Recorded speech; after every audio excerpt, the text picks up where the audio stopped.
A vítima é o herói do nosso tempo. Ser vítima dá prestígio, exige atenção, promete e promove reconhecimento. Ativa um potente gerador de identidade, direito e autoestima. Imuniza contra qualquer crítica, garante inocência para além de qualquer dúvida razoável. Como poderia a vítima ser culpada, ou melhor, responsável por alguma coisa? Não fez, foi feito a ela. Não age, padece. Na vítima articulam-se ausência e reivindicação, fragilidade e pretensão, desejo de ter e desejo de ser.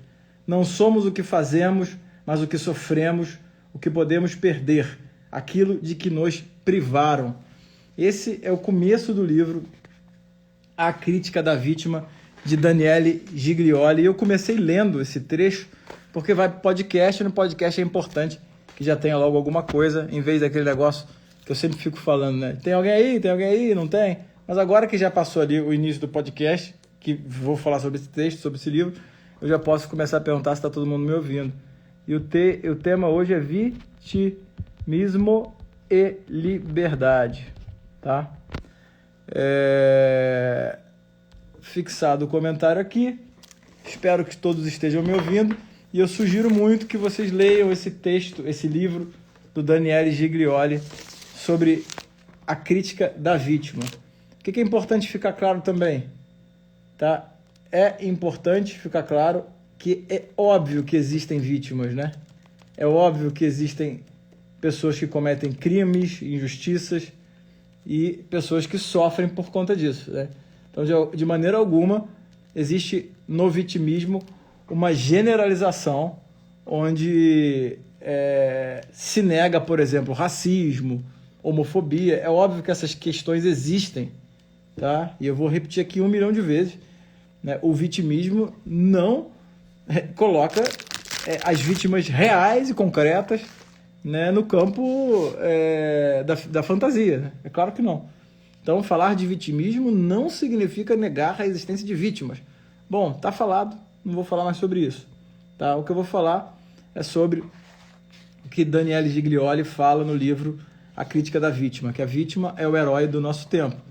Eu vou ler de novo aqui, para quem não estava no começo, que o começo desse livro fala sobre a vítima de forma muito direta e muito dura, né? A vítima é o herói do nosso tempo. Ser vítima dá prestígio, exige atenção, promete e promove reconhecimento. Ativa um potente gerador de identidade, direito e autoestima. Imuniza contra qualquer crítica, garante inocência para além de qualquer dúvida razoável. Como poderia a vítima ser culpada, ou melhor, responsável por alguma coisa? Não fez, foi feito a ela. Não age, padece.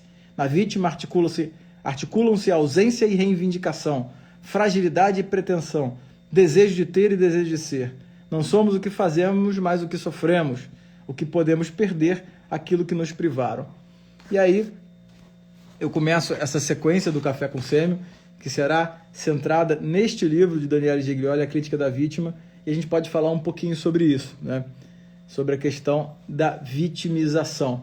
E qual que é o problema da vitimização? O problema é que a gente vive num tempo onde se perdeu um pouco a noção do que é certo, do que é errado, perdeu-se a noção do que é justo, do que é injusto, perdeu-se a noção do que é verdade, do que é mentira. Existe uma máquina de propaganda em todos os ambientes, inclusive aqui nas redes sociais, onde colocar-se na posição de vítima já gera algum prestígio. Antigamente se tinha a jornada do herói, que todo mundo conhece, né? O que era a jornada do herói? Era aquela pessoa, enfim, que era imatura, que queria uma coisa, que negava a grandeza, que depois sofria algo real e concreto.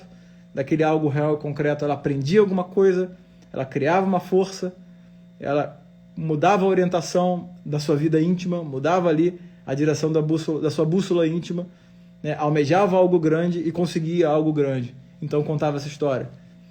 O que Daniele Giglioli critica é a pessoa que se coloca numa posição de vítima e não sai dela. E que fica nessa posição porque a posição de vítima, no momento onde não dá para discriminar exatamente o que é certo e o que é errado, onde fica ambíguo ali quais são os critérios que estão sendo usados para se dizer se algo é verdadeiro ou falso, na dúvida você fica a favor da vítima. Tá? Tomar uma posição contra alguém que se coloca no posto de vítima é extremamente arriscado hoje em dia, né? E quando isso toma o campo jurídico, a gente sabe que catástrofes podem acontecer, né? Catástrofes reais, né? Pessoas têm a reputação completamente destruída por causa desses tribunais, né? Que são os tribunais da verdade, onde já se acham, onde já se criam-se algozes, criam-se ali pessoas extremamente desumanizadas, né? Porque quando você se coloca na posição de uma vítima, sem que a situação seja analisada, e você cria um algoz, né? Você cria esse algoz, você desumaniza essa pessoa. Você não dá a oportunidade dessa pessoa se justificar, você não dá a oportunidade sequer dessa pessoa ter errado, né?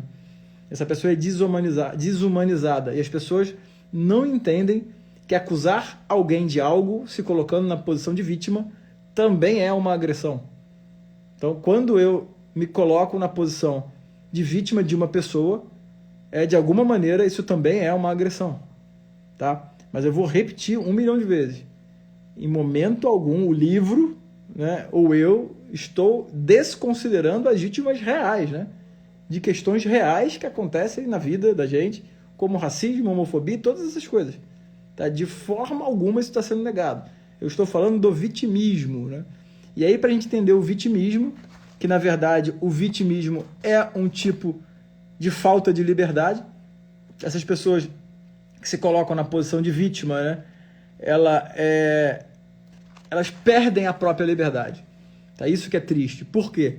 Porque elas se acorrentam, né, na justificativa de que estão tirando algo delas. Tá? E isso é muito grave, isso é muito triste, porque essas pessoas não chegam na plenitude do que elas podem ser. E aí eu preciso falar um pouco de liberdade. Tá? O que é liberdade? Né? Como é que a gente pode entender o que é liberdade? Primeiro, existe uma liberdade de ação. Né? Mas o que é liberdade de ação? Eu sou livre para agir. Né? Eu sou livre. Se eu estou aqui, por exemplo, eu levanto esse braço, eu levanto esse outro braço. Se eu quiser estalar o dedo 2 vezes, eu estalo. Então, eu estou simplificando muito, mas é liberdade de ação. Né? Então, eu tenho direito a essa liberdade de ação. Tá? Eu posso realizar externamente o que eu decidi fazer internamente. Eu decidi levantar o braço, eu levanto o braço. Então, esse é um tipo de liberdade que pode ser tirada de você, por N razões. Né? Desde você pode ser preso, por exemplo, você pode ter uma doença, enfim. E essa liberdade ela pode ser tirada de você. Segundo tipo de liberdade é a liberdade de escolha, ou liberdade psicológica. Né? Aí um exemplo que eu posso dar. Você pode estar diante do melhor médico, do melhor professor do mundo ali. Tá? Aquela pessoa que ela é brilhante, que ela é genial, que você poderia aprender muito com ela, tá? Mas porque ela tem um bigode ou um furo no queixo, ou, sei lá, é careca, ou ela usa maquiagem, sei lá, colorida, você pode simplesmente não dar relevância a ela. Né? Então, não há nada que te impele a decidir, né? Nada que te impele a decidir de forma... não tem nada interior em você que te obriga a dar relevância ou não a alguém ou alguma coisa. Né? Então, existe uma liberdade psicológica, né? Que essa liberdade psicológica é mais difícil de ser tirada, porque você pode estar preso, você pode estar ali em qualquer lugar e você, enfim, você mantém ali essa liberdade de pensar, né? Isso aí não é difícil, mais difícil de ser tirado. Mas tem uma liberdade, né, que é mais importante, que aí a gente começa a entender o problema do vitimismo. Tá? E aí, para a medicina, isso é fundamental, pelo amor de Deus, entendam isso, porque é fundamental o que eu vou falar agora, que é a liberdade no sentido moral. Né? O que é a liberdade no sentido moral? É a capacidade do ser humano, de todos os seres humanos, livremente decidirem aderir ao bem, ao belo e à verdade. Né? Essa é a potência máxima da liberdade moral, né? Sem que você se sinta escravizado pelas suas paixões desordenadas. Então, um sujeito, por exemplo, que grita que é livre, né? Mas, enfim, eu sou livre para comer o que eu quiser, para beber o que eu quiser, mas se a sua vida é comer e beber, você está escravo das suas paixões, né? Então você não é livre porcaria nenhuma, né? Porcaria nenhuma, né? É um sujeito que se diz livre para poder, sei lá, sei lá, pensa numa outra coisa aí. Ah, não, eu só quero viajar, né? Então, assim, eu vou passar minha vida toda viajando, mas aí o seu trabalho fica uma merda porque você só pensa na viagem no final de semana, você não é livre porcaria nenhuma. Você não tem uma liberdade moral. Porque a liberdade moral, ela é aquela potência que você tem em você de aderir ao bem livremente, né? Isso é fantástico, né? E aí a gente começa a entender que quando a gente fala de vitimismo, a gente não está falando apenas de liberdade de ação, liberdade psíquica. A gente está falando de algo maior, que é a liberdade moral. E qual que é o problema disso? Que toda liberdade moral implica numa responsabilidade de escolha, né? A liberdade moral te faz escolher entre o que é certo e o que é errado, o que é bom, o que é ruim, o que é justo e o que é injusto, né? E aí você tem que saber o que é certo, o que é errado, o que é bom, o que é ruim, o que é justo, o que é injusto. Então, né, a verdadeira liberdade, ela cobra uma ação ativa sua em direção ao conhecimento, né? E é por isso que você precisa, né, se colocar numa posição onde você absorve a cultura, né? E no final das contas, educar é dar cultura, né? Então, para quem faz medicina e acha que você a educação médica é apenas técnica, é uma pena. Que ainda que você precise de diversas questões técnicas para ser médico, né? Claro que você precisa saber passar um marca-passo, você precisa saber entubar, prescrever um antibiótico, avaliar um paciente, é óbvio. Mas o verdadeiro sentido da educação é dar cultura, justamente para que você seja livre. E se você se informa apenas por redes sociais, por mídia, eu tô aqui falando na rede social também, né? Tudo bem. Mas enfim, vocês estão entendendo o que eu estou falando. Mas se você não se esforça para ser livre, né? Não se esforça para adquirir conhecimento, você vai ficar numa posição de ambiguidade diante dos fatos. E aí é batata, né? Diante de um fato que acontece na sua frente, tá? Onde você não sabe o que é certo e o que é errado, ou seja, você não é livre. Tá? Você vai escolher o lado da suposta vítima. E aí começa o massacre. Quando alguém acusa alguém, onde há uma suposta vítima, há um suposto agressor e há todo um movimento de pessoas ineptas, tá? Em direção à defesa da suposta vítima. Tá? E muitas vezes, né, não houve agressão, não houve vítima, houve apenas vitimismo. E aí o tempo passa e essa pessoa ela é destruída. Sugiro muito que vocês vejam o filme A Caça. Esse filme A Caça, ele exemplifica muito bem isso que eu estou falando, que é uma pessoa que é acusada. Esse filme aí é uma história real que aconteceu há nem sei quanto tempo, mas há mais de 40 anos. Mas é uma história real onde há uma suposta vítima e há ali um suposto evento que não aconteceu. Tá? Não vou ficar aqui citando eventos recentes que aconteceram na medicina, vocês sabem do que eu estou falando, porque eu acho até um pouco de indelicadeza com uma família que está sofrendo agora, mas eu preciso que a gente entenda, é preciso que você entenda isso, né? E aí eu vou voltar aqui nesse livro, vou recomendar muito que vocês leiam A Crítica da Vítima, de Daniele Giglioli, que eles falam justamente que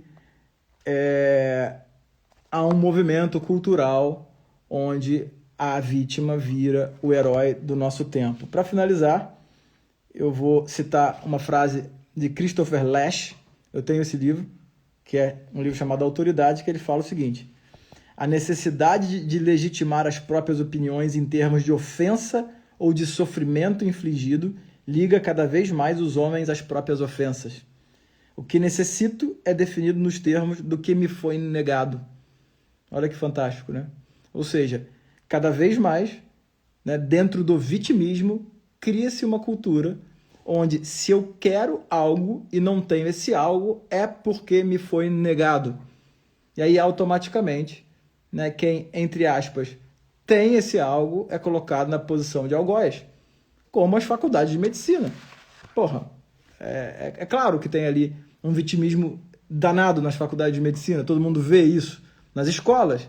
É óbvio que há um vitimismo bizarro nesses lugares, onde é o simples desejo da pessoa querer ter ou ser algo, né? Então ele entra na faculdade ou entra em algum lugar para ser médico, mas ele não se responsabiliza pela faculdade, porque, faculdade de medicina não é nenhum glamour, né? Se alguém falou para vocês que faculdade de medicina é um sonho, essa pessoa está querendo te ferrar, porque faculdade de medicina não é um sonho, tá? É um baita de um esforço, que não é para todo mundo, assim como faculdade de engenharia, de advocacia e qualquer outro trabalho.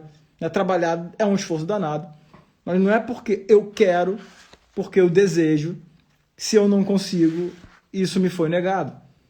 Essa é uma equação muito comum de vitimização, onde o sujeito ele tira o elemento responsabilidade.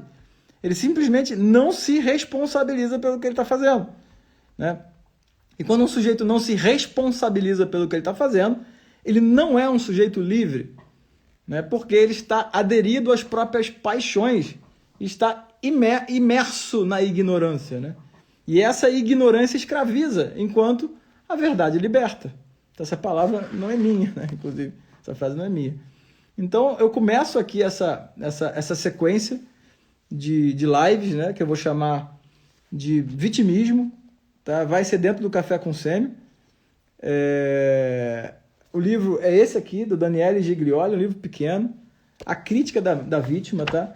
E é um livro interessantíssimo porque ele não tem ali nenhuma conotação ideológica, tá? Não tem nada disso, né? Na verdade é uma análise cultural mesmo, e que fala sobre a questão da vítima. Uma última frase do livro: quem fala da vítima ou pela vítima está sempre na situação daquele que fala em nome do outro, né? É muito fácil falar em nome do outro, em nome da vítima, defender a vítima ou a suposta vítima, né? Vou repetir aqui 1 milhão de vezes para não encherem meu saco. Eu não estou falando das vítimas reais. Existem vítimas reais em todas as circunstâncias. Eu estou falando do vitimismo que, em si, ele é uma negação da própria liberdade.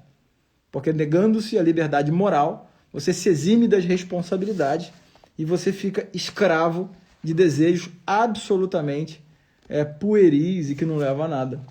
Né? E nesse contexto, quando isso é inserido, né, num ambiente, né, boçalizado, porque as redes sociais dão vozes aos idiotas mesmo, e aí eu acho interessante porque a rede social bota um bando de idiota falando, e aí os idiotas acham que o que o idiota está falando é ótimo, né? Até tá engraçado aqui, porque a Lara botou, uau, muito bom, de repente eu sou um dos idiotas, mas enfim.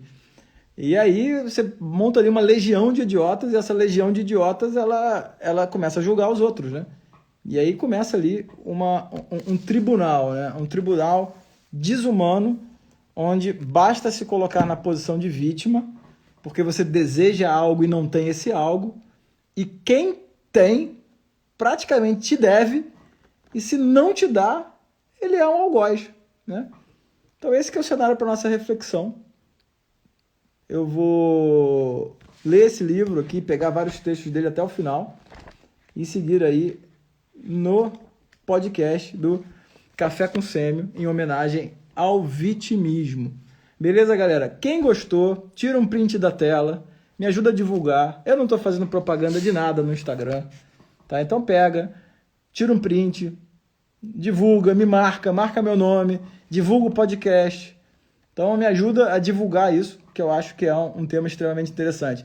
Lembrando, eu não tenho nenhuma ideologia política nisso aqui, não tenho nenhum interesse, né, em trazer nenhuma bandeira ou militância qualquer, tá? Pelo contrário, o que eu prego é justamente a liberdade. Paulinho vai ficar gravado assim, com certeza. O que eu prego é a liberdade para todo mundo, principalmente para quem é diferente de mim, né? Então, a liberdade moral, ela exige responsabilidade pelas suas ações, né? E a liberdade moral, ela foi dada. Então, todo ser humano tem esse direito à liberdade moral, tá? Porque isso foi dado, né? Dado. É óbvio que eu caio aqui também na questão da religião. Todo mundo que me acompanha sabe que eu sou católico. E olhando isso pela perspectiva cristã, né, foi dada, enfim, por um evento sobrenatural, por eventos sobrenaturais que envolvem a vida de Cristo, né? Só que o que é mais bonito disso tudo, né? Se realmente essa liberdade moral foi dada por Cristo, né? Ela foi dada para todo mundo, né? Inclusive para quem não acredita nele. Então o que eu defendo aqui é a liberdade moral, inclusive de todo mundo, né? Do ateu, de todos os outros, né? De todos, né? É a liberdade que tem que ser defendida. Beleza? Então valeu, galera. Um abraço e até segunda que vem com o Vitimismo parte 2. Em té.